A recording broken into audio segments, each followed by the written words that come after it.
Hello बच्चों, कैसे चल रही है पढ़ाई आप लोगों की? मज़े में? बढ़िया। चलिए, काफ़ी दिनों से बच्चों बच्चों लोगों की बच्चे पार्टी की एक रिक्वेस्ट है कि सर वेक्टर के ऊपर जो है जो है लेक्चर सीरीज़ बनाइए। तो आज से मैंने शुरू किया है कि वेक्टर के ऊपर में जो है वो पूरा टॉपिक अपना वेक्टर को कवर करना है, आईटी जेई का। तो इसमें भी वही रूल रहेगा कि एक वीडियो में थ्योरी डिस्कस करेंगे और उसके सेकंड वीडियो में उसी थ्योरी से रिलेटेड जो है मैथ्स रहेगा।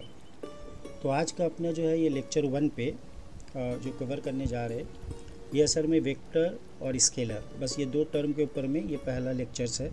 तो इसमें आज हम लोग डिस्कशन करेंगे ये 8 सब टॉपिक्स, जिसमें रहेगा वेक्टर्स क्या होता है, स्केलर क्या होता है, वेक्टर अलजेब्रा में वेक्टर्स के रूल्स कैसे फॉलो होते हैं, यूनिट वेक्टर क्या है, द रेक्टेंगुलर यूनिट वेक्टर्स क्या होता है, कंपोनेंट्स ऑफ ए वेक्टर किसको कहते हैं, और स्केलर फील्ड क्या है और वेक्टर फील्ड क्या है।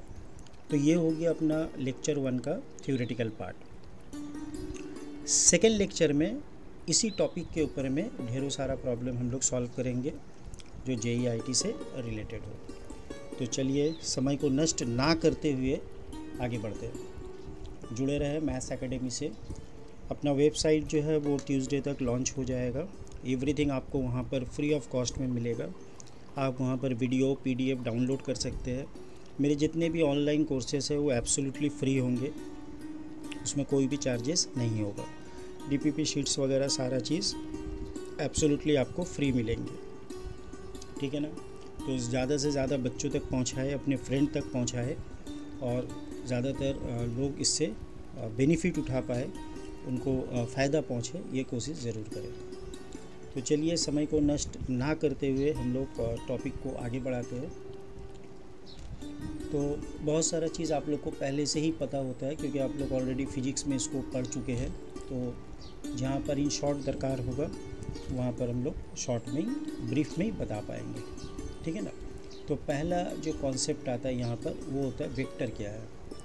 तो आप लोग जानते हैं वेक्टर एक क्वांटिटी होता है जिसमें मैग्नीट्यूड रहता है और डायरेक्शन होता है। तो ऐसा क्वांटिटी जिसमें दो चीज़ मिल जाए आपको, मैग्नीट्यूड भी मिले और डायरेक्शन भी मिले, तो इसको हम लोग बोलते हैं वेक्टर। तो इसका एग्जांपल क्या होगा? तो इसका एग्जांपल से आप ले सकते हैं फोर्स, एक्सीलरेशन, वेलोसिटी, डिस्प्लेसमेंट। तो इसका एग्जांपल ले लेते हैं डिस्प्लेसमेंट आएगा तो फिर वेलोसिटी भी आ जाएगा, है ना। और वेलोसिटी आएगा तो फिर आपका एक्सीलरेशन भी आ जाएगा। उसके बाद हम लोग ले लेते हैं फोर्स। तो ये सारा क्वांटिटी जो है, इनका मैग्नीट्यूड भी होता है और डायरेक्शंस भी होता है। तो इसको हम लोग वेक्टर्स बोलते हैं, ठीक है ना। अब वेक्टर्स को हम लोग रिप्रेजेंट कैसे करेंगे? तो जनरली ग्राफिकली अगर आप देखेंगे तो वेक्टर को रिप्रेजेंट करने के लिए हम लोग बाण का यूज़ करते हैं, है ना, मतलब एरो का यूज़ करते हैं, ठीक है ना। राम जी जो चलाते थे वही। तो ये भूल से भी इसको रे मत समझ लेना, ठीक है ना। ये रे नहीं है, असल में ये दो पॉइंट होता है। पहला एक पॉइंट मान लेते हैं A और ये पॉइंट को मैंने मान लिया P। तो इसमें से ये जो पॉइंट है A, या फिर आप इसको ऐसा नाम दे सकते हो, दिखने में अच्छा लगेगा, आप ऐसे नाम दे दो O और इसको कर दो आप A। तो ये बिल्कुल भी रे की तरह मत सोचो, ये एक एरो है जिसका सामने में एक एरो हेड है। तो हम लोग ये डायरेक्टेड लाइन सेगमेंट से वेक्टर को लिखते हैं। तो वेक्टर को आप इस तरीक़े से भी डिफ़ाइन कर सकते हैं। तो vector is a directed line segment. तो डायरेक्टेड जब बता रहा है तो यहाँ पर इसका डायरेक्शन के बारे में बात हो रहा है। तो डायरेक्टेड लाइन सेगमेंट जब बता दिया तो आपको पता है एक लाइन सेगमेंट का फिक्स वैल्यू होता है।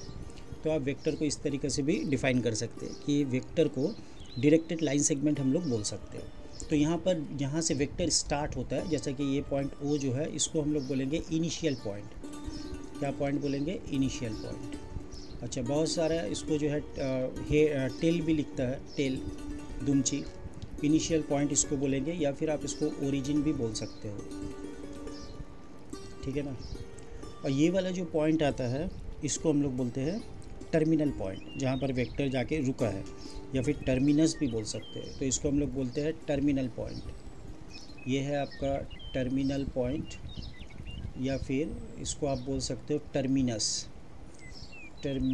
हाँ, और टर्मिनस, या फिर आप इसको टेल भी बोल सकते हो, कोई प्रॉब्लम नहीं है। तो ये सॉरी ये टेल है तो वो हेड हो जाएगा, है ना, या आप इसको हेड भी बोल सकते हो। देखो क्लियर हो रहा है। तो वेक्टर एक डायरेक्टेड लाइन सेगमेंट हो गया, जहाँ से स्टार्ट हुआ इनिशियल पॉइंट, जहाँ ख़त्म हुआ वो टर्मिनल पॉइंट, और ये ओ से लेके ए तक जो लेंथ है यही वेक्टर का मैग्नीट्यूड है। तो वेक्टर को हम लोग इस तरीके से लिख सकते हैं ओ ए, और सर में एक एरो दे दो। अगर आप इसको कोई लेटर से रिप्रेजेंट करना चाहते हैं तो आप ऐसा स्मॉल ए लिख के सर में एरो हेड दे दीजिए, तो ये आपको ए वेक्टर को इंडिकेट करेगा। अगर आपने ऐसा लिख दिया ओ ए वेक्टर और ऐसा आपने मैग्नीट्यूड ले लिया, तो ये असल में क्या होता है, ये इंडिकेट करता है यहाँ से यहाँ तक का लेंथ कितना है। तो it is nothing but magnitude of the vector, इसको हम लोग बोलेंगे मैग्नीट्यूड ऑफ द वेक्टर, या फिर आप इसको लेंथ ऑफ द वेक्टर भी कॉल कर सकते हो, लेंथ ऑफ द वेक्टर, ठीक है ना। तो वेक्टर के बारे में जो हम लोग पढ़े उसको एक बार समरी कर लेते हैं। तो वेक्टर एक ऐसा क्वांटिटी होता है जिसमें आपको मैग्नीट्यूड और डायरेक्शन दोनों मिल जाए। ग्राफिकली अगर बात करेंगे तो डायरेक्टेड लाइन सेगमेंट होगा। इसका एक स्टार्टिंग पॉइंट एक एंड पॉइंट होता है। स्टार्टिंग पॉइंट को हम लोग इनिशियल पॉइंट बोल सकते हैं या टेल बोल सकते हैं, और टर्मिनल पॉइंट या फिर उसको हेड बोलेंगे। और इसका लेंथ जो होता है उसको हम लोग मैग्नीट्यूड भी बोल सकते हैं, ठीक है ना। तो यहाँ पर आ गया आपका पहला काम कंप्लीट हो गया। दूसरा आता है आपका स्केलर। तो स्केलर क्या होता है, एक ऐसा क्वांटिटी जिसका मैग्नीट्यूड तो हो लेकिन सिर्फ डायरेक्शन ना हो, ठीक है ना, ओनली मैग्नीट्यूड। तो एक ऐसा फिजिकल क्वांटिटी जिसका सिर्फ और सिर्फ मैग्नीट्यूड है, देयर इज़ नो डायरेक्शन, इसका कोई डायरेक्शन नहीं है, ठीक है ना। तो only magnitude no direction, only magnitude no direction, ठीक है। तो ये हो गया आपका स्केलर का। तो इसका एग्जांपल ले लेते हैं हम लोग। एग्जांपल में आप क्या क्या लिख सकते हो यहाँ पर, mass is a scalar quantity, length is a scalar quantity, time scalar quantity है,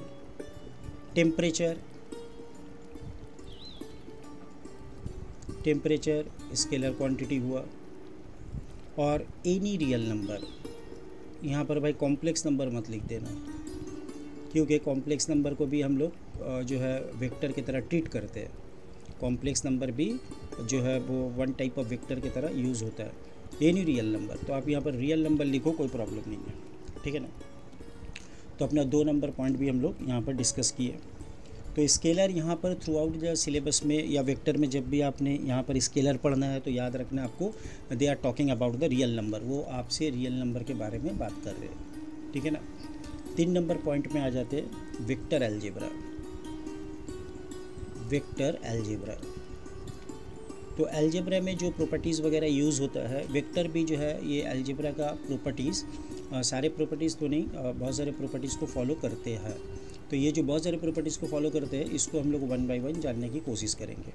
नंबर 1 प्रॉपर्टी है कि इक्वालिटी, क्या वेक्टर इक्वल हो सकता है, इक्वालिटी प्रॉपर्टी। तो 2 वेक्टर है, एक ए वेक्टर और एक बी वेक्टर, इसको हम लोग बोलेंगे ये दोनों वेक्टर इक्वल है इफ़ इसके अंदर ये 3 क्वालिटी मैच होना चाहिए। नंबर 1, दोनों वेक्टर का मैग्नीट्यूड सेम होना चाहिए, दोनों वेक्टर का मैग्नीट्यूड सेम होना चाहिए, और दोनों वेक्टर का डायरेक्शन भी सेम हो, दोनों वेक्टर का डायरेक्शन भी सेम हो, डायरेक्शन सेम हो। बस सिर्फ ये दोनों से काम नहीं चलेगा दोस्त, आपको एक पॉइंट और ऐड करना होगा, both represent same physical quantity. अब कुछ बच्चे कहेंगे सर ये तो बुक्स में नहीं है, भाई बुक्स में नहीं है, ऐसा नहीं है कि हर बुक्स में नहीं है, जो आप पढ़ते हो उसमें नहीं है। तो इसको थोड़ा सा एक्सप्लेन कर देते हैं सो दैट आपको समझ में आए। मान लीजिए आपके पास ए वेक्टर है जिसका वैल्यू है i + 2j और +3k, और अनदर वेक्टर बी है जिसका भी वैल्यू है आपके पास i, उसके बाद इसको ऐसा ले लेते हैं, और 2j and then 3k, i 2j and 3k। तो आप बोलोगे सर ये दोनों वेक्टर तो इक्वल है बाय द डेफिनेशन, क्योंकि दोनों का मैग्नीट्यूड सेम है, दोनों का डायरेक्शन सेम है। तो प्यारे यहाँ पर अगर मैंने इसको न्यूटन बोल दिया और इसको मीटर पर सेकेंड कह दिया तो क्या अब ये दोनों इक्वल हुए? फोर्स और यहाँ पर क्या वेलोसिटी सेम हो सकता है? बिल्कुल भी नहीं। तो हम लोग यहाँ पर ये दोनों को इक्वल नहीं मान सकते। तो ये इक्वलिटी का कंडीशंस होल्ड करवाने के लिए आपको थर्ड पॉइंट भी जो है होल्ड करवाना होगा, ठीक है ना। तो यहाँ पर इक्वलिटी ऑफ वेक्टर जो है हम लोग रिप्रेजेंट कैसे करेंगे, मान लीजिए ये एक वेक्टर है और ये एक वेक्टर है, दोनों का लेंथ सेम होना चाहिए, दोनों का डायरेक्शन सेम हो, एक ही तरफ मूव करते हुए जाता हो और दोनों ही एक ही क्वांटिटी को रिप्रेजेंट करता हो, ठीक है ना। तो ये हो गया वेक्टर अलजेब्रा का पॉइंट नंबर 1। पॉइंट नंबर 2 में आते हैं, यहाँ तक क्लियर है। नेगेटिव ऑफ ए वेक्टर, मान लीजिए एक वेक्टर आपको दिया हुआ है, वो वेक्टर ए है, तो एक वेक्टर कंसीडर करते हैं।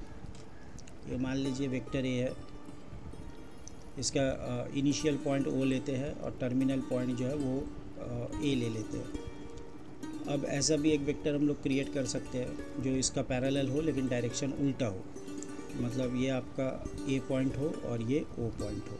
तो इस वेक्टर को हम लोग क्या कहेंगे, इसको हम लोग लिखेंगे A vector with negative sign. तो minus A vector denotes the same magnitude as that of the A vector, मतलब ए वेक्टर का जो भी लेंथ है आप कैलकुलेट करो स्केल से, और माइनस ए वेक्टर का भी सेम लेंथ आएगा, लेकिन इन लोग का डायरेक्शन जो है ऑपोजिट है, डायरेक्शन में ये ऑपोजिट होंगे।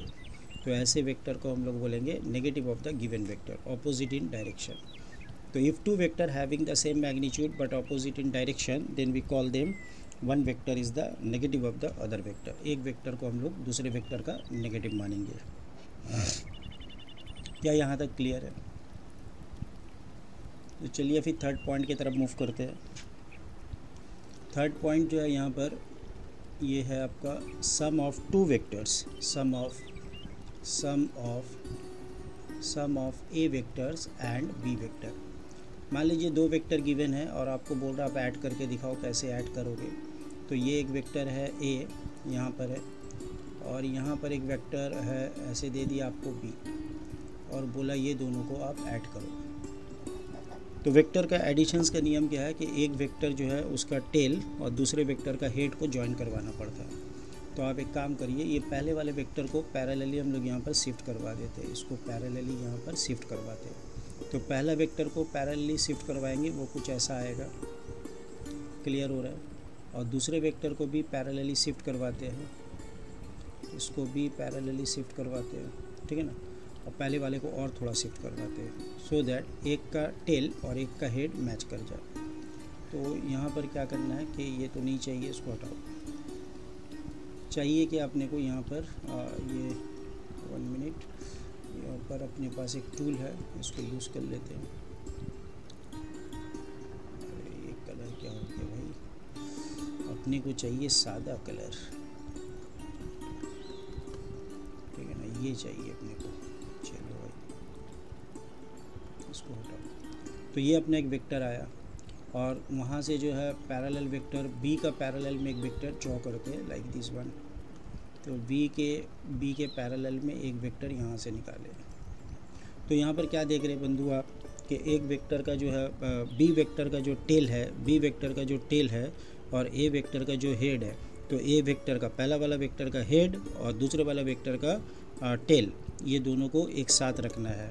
रखने के बाद पहले वाले वेक्टर जो है, पहले वाले जो वेक्टर है उसका आपको टेल लेना है और दूसरे वाले वेक्टर के हेड के साथ ज्वाइन करवा देना है, ठीक है ना। तो जब ये आप कर पाएंगे तो आप बोलेंगे ये जो वेक्टर आ रहा है ए वेक्टर और ये अपना वेक्टर बी वेक्टर, और यहाँ पर ये दोनों का एडिशन आ रहा है C vector which is A vector plus B vector, which is A vector plus B vector. तो ये रूल्स हम लोग जब आगे भी पढ़ेंगे additions rules of triangles, parallelogram, तो वहाँ पर और ग्रेट डिटेल्स में इसको हम लोग डिस्कशन करते हैं, ठीक है ना। तो अभी नेक्स्ट पॉइंट की तरफ बढ़ते हैं। Difference of vector A and B, difference of A vector and B vector. तो difference of A and B vector, इसको जनरली हम लोग ऐसा लिखेंगे A vector plus of minus B vector. तो ये हो गया इक्वल टू किसके बराबर, A vector minus B vector. मान लेते हैं ये वेक्टर सी के बराबर है, तो इसका मतलब अगर आप बी वेक्टर को वहाँ शिफ्ट कर देते तो ए वेक्टर कैसे आ गया, sum of the B vector plus C vector. तो अभी हम लोग देखे थे कि दो वेक्टर का एडिशन कैसे होता है। तो ये भी हम लोग ग्राफिकली देखें दो वेक्टर को कैसे ऐड करना है। तो बी और सी वेक्टर को ऐड करेंगे, जो रिजल्टेंट आएगा वो हमारा ए वेक्टर। तो यहाँ से हम लोग बोल सकते हैं जो सी वेक्टर है वो ए माइनस वी वेक्टर के बराबर है। तो आप ऐसे जो है इसको कर सकते हैं। अब यहाँ पर डिफरेंस में थोड़ा सा आप ध्यान दें, डिफरेंस ऑफ टू वेक्टर हम लोग कैसा लेते हैं, ए वेक्टर माइनस बी वेक्टर। तो इफ़ ए वेक्टर और यहाँ पर बी वेक्टर अगर सेम हो जाए तो आप बोल सकते हो कि सी वेक्टर जो ए वेक्टर माइनस ए वेक्टर है वो ज़ीरो के बराबर हो गया। तो यहाँ से एक डेफिनेशन आ गया ज़ीरो वेक्टर का। तो जीरो वेक्टर एक ऐसा वेक्टर होता है जिसका मैग्नीट्यूड ज़ीरो होता है। तो ज़ीरो वेक्टर का मैग्नीट्यूड ज़ीरो होता है। इसको आप ज़ीरो वेक्टर या फिर नल वेक्टर भी बोल सकते हो, ज़ीरो वेक्टर और नल वेक्टर, ज़ीरो वेक्टर और नल वेक्टर। तो ये वेक्टर का मैग्नीट्यूड क्या हो गया, ये वेक्टर का मैग्नीट्यूड ज़ीरो होता है, लेकिन इसका कोई भी स्पेसिफिक डायरेक्शन नहीं होता, क्योंकि ये ज़ीरो वेक्टर है तो आप कहीं पर भी इसका डायरेक्शन को ले सकते हो। तो it does not have any specific direction, इसका कोई भी एक स्पेसिफिक डायरेक्शन नहीं है, ठीक है ना। तो zero vector does not have any specific direction. तो ये वेक्टर का कोई भी स्पेसिफिक डायरेक्शन नहीं होता है। तो ज़ीरो वेक्टर का कोई भी स्पेसिफिक डायरेक्शन नहीं है, ठीक है ना। चलिए वेक्टर अलजेब्रा में 5 नंबर पॉइंट डिस्कशन करते हैं। Multiplication of A number with A vector.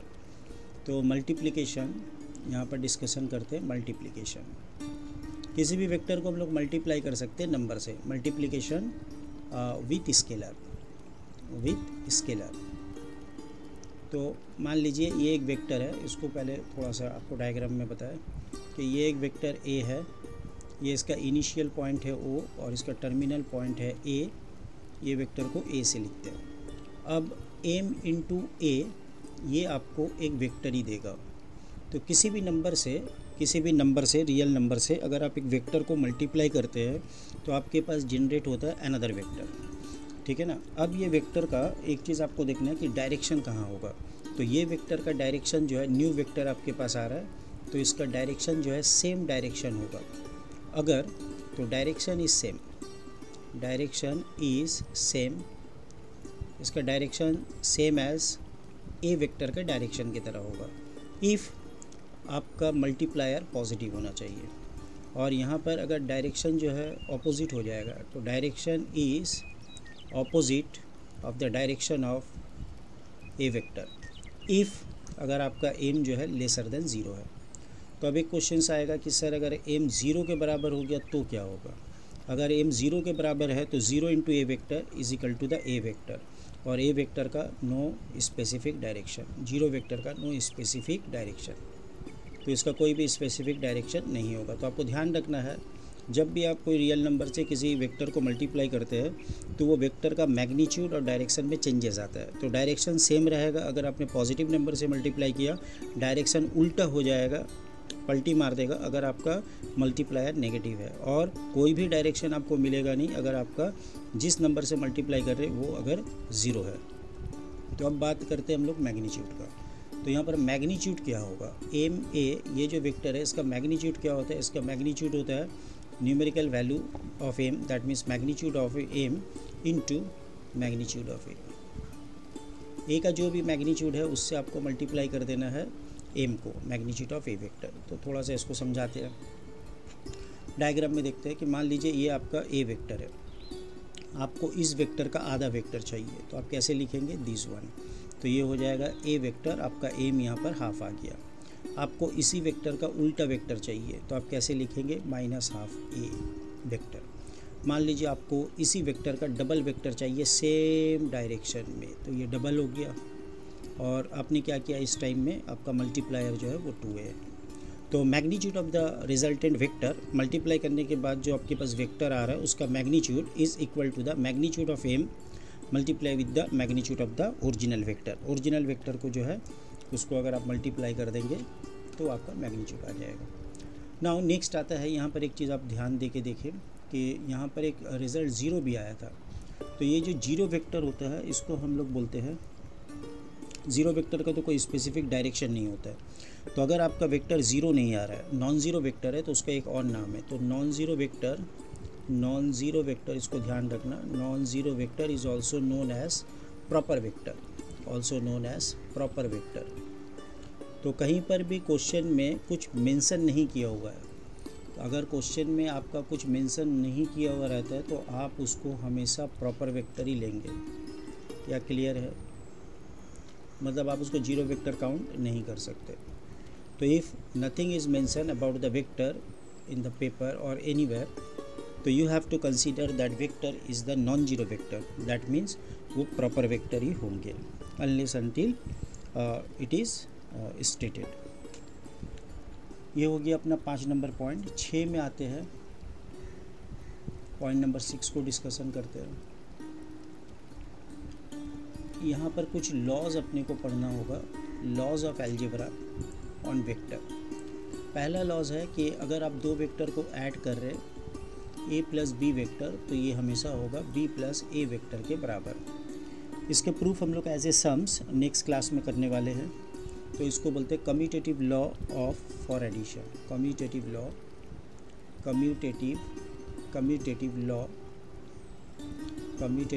For addition. तो ये एडिशंस के लिए कम्यूटेटिव लॉ हो गया, a plus B is same as b plus A.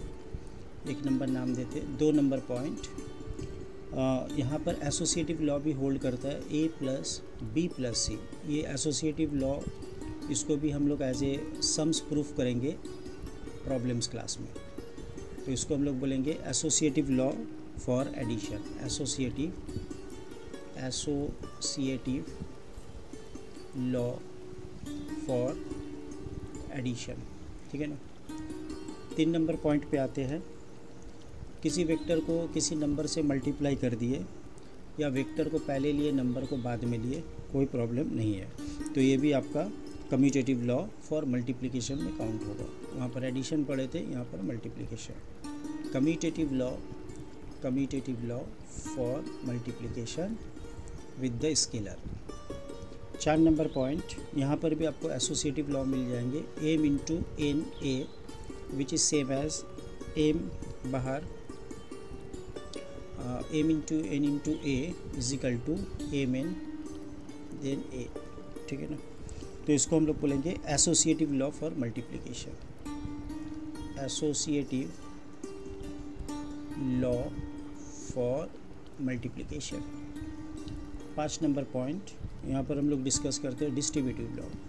M plus N दोनों ही नंबर है, रियल नंबर है, और ए वेक्टर से मल्टीप्लाई हो रहा है। तो M into A vector, N into A vector. तो इसको हम लोग बोलेंगे distributive law for multiplication, distributive law of multiplication over the addition, या फिर आप सिंपली डिस्ट्रीब्यूटिव लॉ याद रख सकते हैं, डिस्ट्रीब्यूटिव लॉ, ठीक है ना। 6 नंबर पॉइंट में ऐसा हो सकता है कि एम और एन दोनों वेक्टर हो जाए, और यहाँ पर आप मल्टीप्लाई कर रहे हो एक नंबर एम से, तो ये हो जाएगा आपका A vector M plus B vector M. ये भी डिस्ट्रीब्यूटिव लॉ के अंदर ही काउंट होगा। तो पॉइंट नंबर 3 में जो था वेक्टर अलजेब्रा में हम लोग डिस्कशन किए। नेक्स्ट आते हैं पॉइंट नंबर 4। इसमें हम लोग को पढ़ना होगा यूनिट वेक्टर। तो यूनिट वेक्टर क्या होता है? ऐसा वेक्टर जिसका मैग्नीट्यूड 1 हो जाए। तो unit vector is A vector having magnitude 1। इसका मैग्नीट्यूड 1 होना चाहिए, मैग्नीट्यूड जो है इसका 1 होता है। अगर एक वेक्टर है आपके पास जो ज़ीरो वेक्टर के बराबर नहीं है, तो इसका मॉड्यूलस कैसा आएगा, इसका मैग्नीट्यूड क्या हो जाएगा या लेंथ क्या हो जाएगा, ये मॉड ऑफ ए। तो यहाँ पर अगर आपको किसी वेक्टर को आप उसका मैग्नीट्यूड से अगर डिवाइड कर देते हैं, तो आपको उसी वेक्टर के अलोंग में उसका यूनिट वेक्टर मिल जाता है। तो यहाँ पर हम लोग जनरली कैप से लिखते हैं। तो A cap is the unit vector, A cap जो है यूनिट वेक्टर है, ठीक है ना। तो A cap is the unit vector along A vector. तो ए वेक्टर के अलोंग में ए कैप एक यूनिट वेक्टर है। ए वेक्टर के अलोंग में ए कैप जो है वो एक यूनिट वेक्टर है। अगर आप इसको क्रॉस मल्टीप्लाई कर देंगे अगर आप इसको क्रॉस मल्टीप्लाई कर देंगे तो आपको क्या आ जाएगा, A vector is equal to mod of A then A cap. तो ये एक दोस्त बहुत ही इंपॉर्टेंट रिजल्ट है कि किसी भी वेक्टर को उसका लिखना है तो हम लोग रिप्रेजेंट कर सकते हैं उसका मैग्नीट्यूड मल्टीप्लाई विथ उसका यूनिट वेक्टर। तो किसी भी वेक्टर को रिप्रेजेंट करने का तरीका है magnitude into unit vector. Magnitude of the vector लिख लेना आपको, मैग्नीट्यूड लिख दो इनटू यूनिट वेक्टर। तो किसी भी वेक्टर का अगर आपको मैग्नीट्यूड पता है और उसी डायरेक्शन में आपको उसका यूनिट वेक्टर पता है तो आप तुरंत मल्टीप्लाई करें तो आपको वो वेक्टर फ्लैश कर जाएगा। Is it clear? क्या क्लियर है ये वाला point? 4 number point, 4 number point clear है। नेक्स्ट आते हैं हम लोग द रेक्टेंगुलर यूनिट वेक्टर, या फिर आप ऐसे बोल सकते हैं आई जे के। ये जो सेट है हमारे पास आई जे के वाला, ये सेट के बारे में पढ़ते हैं। तो जनरली होता क्या है कि हम लोग यहाँ पर एक हम लोग यहाँ पर ये कंसीडर करेंगे, कार्टेशियन कोऑर्डिनेट सिस्टम कंसीडर करेंगे। ये क्या होगा, काम क्यों नहीं कर रहा भाई software? Yes, Cartesian coordinate system लेते हैं। तो ये हमारा वाई एक्सिस है, ये अपना यहाँ पर एक्स एक्सिस ले लेते हैं, ठीक है ना, और ये अपना जेड एक्सिस। क्लियर है? तो यहाँ पर आप देखें ये तीनों एक्सिस जो है वो ओरिजिन पे मीट कर रहा है। ये अपना वाई एक्सिस, ये अपना एक्स एक्सिस और ये अपना जेड एक्सिस, ठीक है ना। तो अलोंग द एक्स एक्सिस इस वेक्टर के अलोंग पे हम लोग यूनिट वेक्टर जो है आई कैप लेते हैं जनरली। इस वेक्टर के अलोंग में हम लोग यूनिट वेक्टर जे कैप लेंगे और इस वेक्टर के अलोंग में हम लोग यूनिट वेक्टर को जो है के कैप एज्यूम करेंगे, ठीक है ना। तो एक right handed rectangular coordinate system consider करते हैं या फिर 3D रेक्टेंगुलर कोऑर्डिनेट सिस्टम। वहाँ पर जनरली एक्स वाई और जेड एक्सिस के अलोंग में हम लोग unit vector A cap B cap और जेड कैप को कंसीडर करते हैं, ठीक है ना। तो ये एक फंडामेंटल आइडियाज़ है। अब क्या होता है कि 6 नंबर पॉइंट में कंपोनेंट ऑफ वेक्टर्स, तो इसी को पकड़ने के बाद अब हम लोग कंपोनेंट ऑफ वेक्टर को यहाँ से दिखा सकते हैं। वो कैसा होगा कि यही वाला चीज़ आपको समझना है, ये चीज़ आपको समझना है। मान लीजिए कंपोनेंट ऑफ वेक्टर समझाने के लिए मैं एक ही डायग्राम को यूज़ कर रहा हूँ, ठीक है ना। तो यहाँ पर एक पॉइंट है, मान लीजिए यहाँ पर एक पॉइंट है P, क्लियर, और इसका कोऑर्डिनेट है x, y एंड z। तो इसका मतलब अगर आपको इस पॉइंट तक पहुंचना है, इस पॉइंट तक पहुंचना है तो क्या करना होगा आपको, इस पॉइंट तक पहुंचना है, ये अपना वेक्टर है। तो सबसे पहले यहाँ पर देखना है कि आपको along the X axis x unit आना होगा। Along the X axis, along the X axis आपको पहले एक्स यूनिट आना होगा, फिर अलोंग द वाई एक्सिस आप आएंगे वाई यूनिट, फिर ऊपर की तरफ आप उठ जाएंगे जेड यूनिट। क्या मेरी बात समझ आ रही है? तो आप यहाँ पर ऐसे आएंगे एक्स यूनिट, फिर अलोंग द वाई एक्सिस आप जाएंगे वाई यूनिट, वाई यूनिट आप गए और फिर ऊपर की तरफ आप उठ गए जेड यूनिट। तो आप पी पॉइंट तक पहुँच गए, आप पी पॉइंट तक पहुँच गए। तो अलोंग द एक्स एक्सिस आपका जो मैग्नीट्यूड है वो आपको पता है, वो एक्स है, वो आपका एक्स है। तो आप जैसे ही यहाँ पर आई कैप से मल्टीप्लाई करेंगे तो यहाँ पर पहले देखते हैं हम लोग स्केलर कंपोनेंट कौन कौन सा आ रहा है। स्केलर कंपोनेंट, स्केलर कंपोनेंट बना आपका, स्केलर कंपोनेंट में आ रहा है along the X axis X Y and Z. अब इसी का हम लोग वेक्टर कंपोनेंट्स के बारे में बात करते हैं। अभी मैंने बताया था कि इसी का अगर मैग्नीट्यूड पता है और अगर आप यूनिट वेक्टर से मल्टीप्लाई करते हैं तो उसी डायरेक्शन में वो वेक्टर आपको पता चल जाता है। तो यहाँ पर हम लोग करेंगे क्या, वेक्टर कंपोनेंट्स निकालने के लिए करस्पॉन्डिंग यूनिट वेक्टर से मल्टीप्लाई करते हैं। तो ये एक्स आई, ये वाई जे और ये जेड के, ये तीनों आपको पता चल गया कि ये आपका जो है वेक्टर्स है अलोंग द रिस्पेक्टिव एक्सिस। तो मान लीजिए अगर आपको ये वेक्टर को फाइंड आउट करना पड़े, यहाँ से ये वाला वेक्टर अगर चाहिए तो आप कैसे कैलकुलेट करेंगे ये वेक्टर को।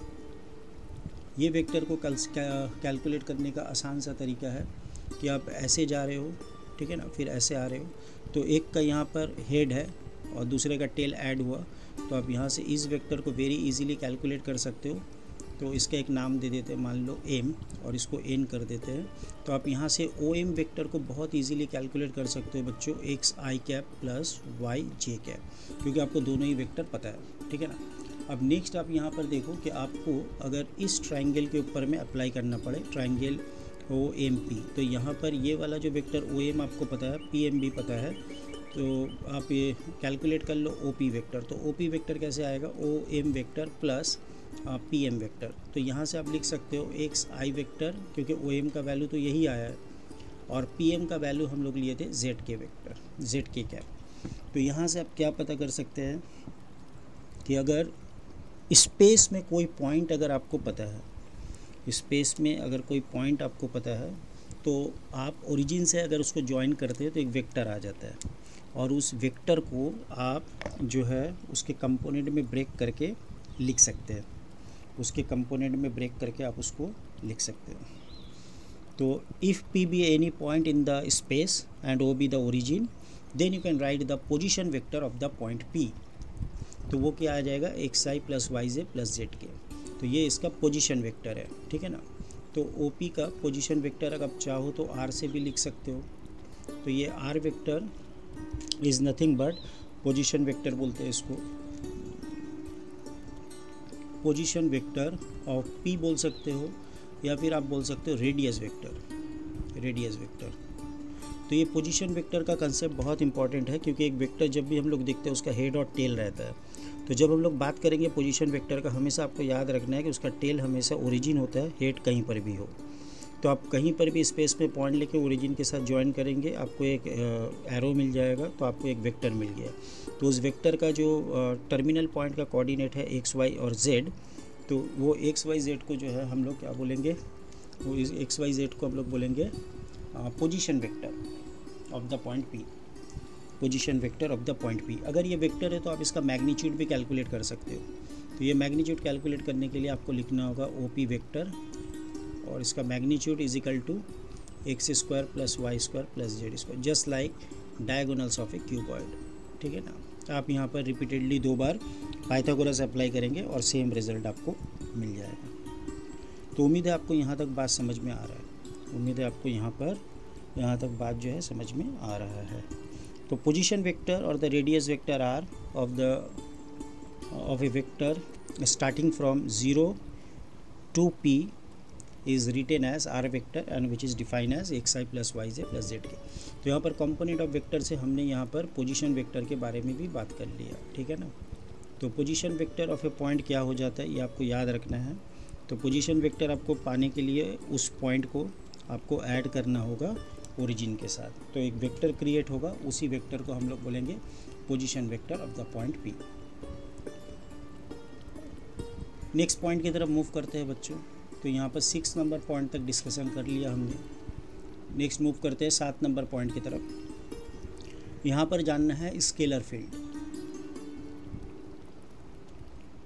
SCLAR स्केलर, ओके थोड़ा सा गड़बड़ हो रहा है स्पेलिंग में, SCALAR स्केलर फील्ड, ठीक है ना। ऐसा मत समझना नंबर की मैदान। इफ़ टू ईच पॉइंट, मतलब एक स्पेस में एक रीजियन ले लेते हैं, एक स्पेस में R is a region, R एक रीजियन है इन स्पेस, मतलब 3D में आप एक पर्टिकुलर रीजियन ले रहे हैं, और उस रीजियन में जितना भी पॉइंट है, ध्यान से सुनना, आप 3D स्पेस में एक रीजियन को चूज़ किया, और उस रीजियन R पे जितने भी पॉइंट है, हर पॉइंट के लिए अगर आपके पास एक नंबर है, हर पॉइंट के लिए अगर आपके पास एक नंबर या स्केलर फाई है, जिसको हम लोग लिखेंगे XYZ, ठीक है ना, then phi is called the scalar function of position और स्केलर पॉइंट फंक्शन। ध्यान से इसको एक बार डेफिनेशन लिखा देते हैं, क्योंकि एकदम न्यू चीज़ है, ये IIT में आता तो नहीं है, लेकिन ये बाद में आपको काम आ सकता है। If to each point x Y Z, हर पॉइंट एक्स वाई जेड के लिए of a region are in space, of a region are in space, there corresponds a number. हर पॉइंट के लिए आपके पास एक नंबर होना चाहिए, करस्पॉन्ड्स अ नंबर और अ स्केलर, नंबर मतलब scalar phi X Y Z.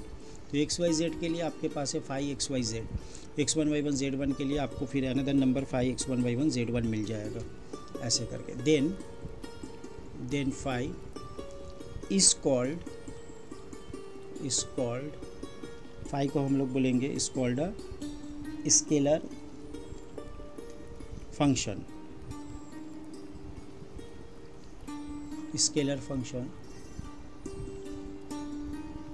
Function of position, scalar function of position, and we say that a scalar field phi has been defined in R, and we say that a scalar field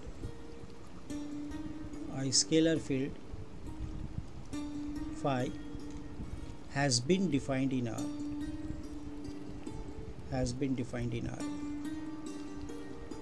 तो ये तो scalar field का definitions हो गया। अब इसको एक example से समझते हैं। The temperature at any point on the earth surface at A certain time, तो अर्थ सरफेस के ऊपर में कोई भी एक टाइम t1 में कोई भी एक पॉइंट P ले लेते हैं, x, y और z, ठीक है ना।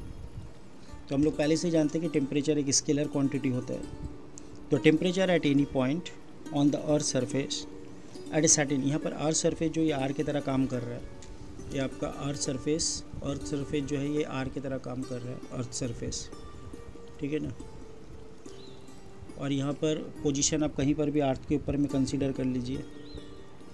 तो टेम्परेचर एट एनी पॉइंट, तो इस पॉइंट पे पी पॉइंट पे एक्स वाई एंड जेड में कोई टेम्परेचर होगा, मान लेते T1, इसको मैंने x1 y1 z1 कर देते हैं, ठीक है ना, x1 y1 z1। तो यहाँ पर मिलेगा आपको P1 पॉइंट x1 y1 और z1, ठीक है। तो इसमें टेम्परेचर कितना होगा, इस पॉइंट में टेम्परेचर है आपके पास T1, इसके करस्पॉन्डिंग में टेम्परेचर है T1। यहाँ पर आपने एक पॉइंट ले लिया P2 और सरफेस के ऊपर, जिसका कोऑर्डिनेट बना x2, y2, z2, और इसके करस्पॉन्डिंग में आपके पास टेम्परेचर क्या आ रहा है, T2। तो ऐसे करके हर पॉइंट में, सरफेस के ऊपर हर पॉइंट में आपके पास एक टेम्परेचर मिलेगा, और वो टेम्परेचर जो खुद एक स्केलर क्वांटिटी होता है। तो ये आपको जो सेट मिलने वाला है आर के ऊपर में, तो ये टेम्परेचर का जो सेट आ रहा है, इसी को हम लोग बोलेंगे स्केलर फील्ड, ये एक वन एग्जांपल दिया आपको। अनदर एग्जांपल मान लेते हैं कि फाई एक फंक्शन है एक्स वाई जेड का, तो ये एक्स वाई जेड का फंक्शन है, तो इसको हम लोग ऐसे लिख सकते हैं phi X Y Z X cube Y minus Z square. तो ये भी जो है डिफाइंस है स्केलर फील्ड, ये भी एक स्केलर फील्ड डिफाइन कर रहा है। तो आप पूछोगे कैसे सर, क्योंकि यहाँ पर देखो आप राइट साइड में कोई भी आई कैप, जे कैप, के कैप नहीं है, कोई भी वेक्टर का नोटेशन नहीं है, डिफाइंस है scalar field, SCALAR, scalar field. तो ये एक स्केलर फील्ड को डिफाइन करेगा। पढ़ाओ का लास्ट पे आते हैं, दैट इज़ वेक्टर फील्ड। अब ये वेक्टर फील्ड का भी डेफिनेशन सेम टाइप का ही है। If to each point x Y Z, definition same ही है ऑलमोस्ट। एक्स वाई जेड हर पॉइंट के लिए x, y, z, तो if for each point x Y Z of a region are in space में एक रीजियन आर लेते हैं, और उस रीजियन आर में हर पॉइंट एक्स वाई जेड के लिए देयर करस्पॉन्ड्स अ वेक्टर। यहाँ पर स्केलर के बारे में बोले थे, यहाँ पर डेफिनेशन में वेक्टर आ जाएगा v एक्स वाई जेड। तो हर एक पॉइंट के लिए आपके पास एक वेक्टर डिफाइंड है। Then phi is called the vector function of the position, and we say that the vector field v is defined. तो वेक्टर फील्ड v जो है वो डिफाइंड होगा। क्या क्लियर है? वेक्टर फील्ड भी डिफाइंड हो जाएगा, ठीक है ना। तो for each point x Y z in the region R in space there exists a vector v xyz, then we say that v is the vector function of the position, and we say that vector field v has been defined in the region R. तो इसको एक example से समझ लेते हैं हम लोग, यहाँ पर भी कुछ एग्जांपल ले लेते हैं. तो now if the velocity at any point xyz within a moving fluid, एक मूविंग फ्लूइड है, मान लेते इसके अंदर कोई फ्लूइड मूव कर रहा है, ठीक है ना. तो नाउ यहाँ पर हम लोग क्या बोलने वाले हैं, if the velocity at any point x Y Z. तो यहाँ पर कोई भी एक पॉइंट ले लेते हैं पी पॉइंट, और इस पी पॉइंट का कोऑर्डिनेट है x comma y comma z. तो यहाँ पर इस फ्लूइड का वेलोसिटी लेते हैं is known as a certain time. कोई एक टाइम ले लेते हैं, मान लेते हैं टी टाइम पे. तो टी टाइम पे इस पॉइंट पे इस फ्लूइड का वेलोसिटी जो है वो एक वेक्टर फील्ड को डिफाइन करता है. क्या क्लियर हो रहा है? If the velocity at any point x Y z with a moving fluid is known as a certain time. एक पर्टिकुलर टाइम में आप वहाँ पर हर एक पॉइंट का जो है आपको वेलोसिटी पता है मूविंग फ्लूइड का, तो ये एक आपको वेक्टर फील्ड को डिफाइन करेगा. आप वेक्टर फील्ड को एक अनदर एग्जांपल से भी हम लोग डिफाइन कर सकते हैं. एक्स वाई जेड ले लेते हैं यहाँ पर, और इसको कुछ यहाँ पर लिख देते हैं एक्स वाई स्क्वायर आई कैप. यहाँ पर आई जे कैप हम लोग यूज़ कर रहे हैं, 2y z³ j cap, and then we have x square z and k. तो ये आपको क्या डिफाइन करेगा, ये डिफाइन करेगा आपको वेक्टर फील्ड डिफाइन करेगा, ठीक है ना, वेक्टर फील्ड.